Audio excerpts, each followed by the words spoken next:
টব তৈরির দ্বিতীয় পর্বে আপনাদের স্বাগতম। আপনারা প্রথম পর্বে যে শেপটি দেখেছিলেন, এই শেপটিকে কিছুক্ষণের ভিতরেই এই ধরনের একটি শেপে পরিণত করেছি। যেহেতু অনেক সময় লাগে এই শেপটি তৈরি করতে, এতক্ষণ ভিডিও আপনাদের দেওয়া সম্ভব না। তো এই শেপটির উপরে যে উপকরণগুলো দিতে হবে, দেখুন, বালি এবং সিমেন্ট আমি মিশিয়ে নিচ্ছি পরিমাণ মতো। আপনি যতটুক মোটা তৈরি করবেন সেই অনুযায়ী নেবেন।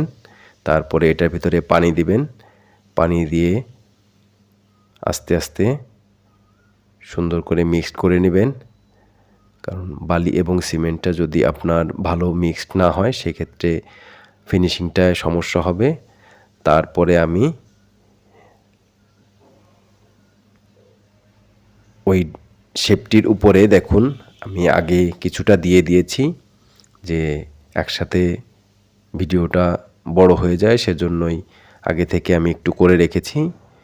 কিছু তার, চিকন তার দিয়েছি, যাতে করে আপনার এটা একটু শক্তিশালী থাকে বা শক্ত থাকে, মজবুত থাকে।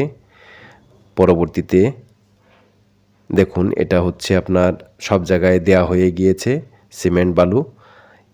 এই পাশে আমি কি দিচ্ছি এটা একটু ফলো করুন। এটা হচ্ছে আপনার, আপনি এখানে চিকন গুনাও দিতে পারেন, বা চিকন কোনো স্টিলের পাতলা প্লেন শিট দিয়ে চিকন করে দিয়ে দিতে পারেন, যেটা আপনার রাউন্ডটাকে ধরে রাখতে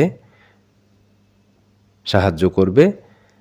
সাইডটা ভেঙে পড়ে যাবে না, কারণ ভিতরে তো আপনার চিকন তার দেয়া আছে। এর পাশেই ব্যারিকেডটা দিয়ে দিলে অনেকটা সুবিধা হয়, এজন্যই মূলত এটা দিয়ে দেওয়া। তারপরে আস্তে আস্তে এটাকে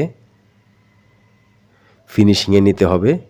আপনার এই যে প্লেটটি আমি স্টিলের দিয়ে দিয়েছি, বা এটাকে আমি ঢেকে দিব, তারপরে ফিনিশিংয়ে যাব। এই দেখুন, ফিনিশিংয়ে চলে আসলাম। ফিনিশিং হয়ে যাওয়ার পরে দেখুন কত সুন্দর দেখা যাচ্ছে। এটাকে দুদিন পরে আবার উঠাতে হবে, বা একদিন পরে আপনি উঠাতে পারেন যদি শুকিয়ে যায়। ওঠানোর পরে এই যে দেখুন শুকিয়ে গিয়েছে। এটাকে আবার একটু সিরিজ কাগজ দিয়ে ঘষে ফিনিশিংয়ে নিতে হবে। অনেক সময় এদিক ওদিক হয়ে যায়। তারপরে এটাকে আমরা ফিনিশিং করে রং করব। এই দেখুন, আমরা এটাকে রং করে নিচ্ছি।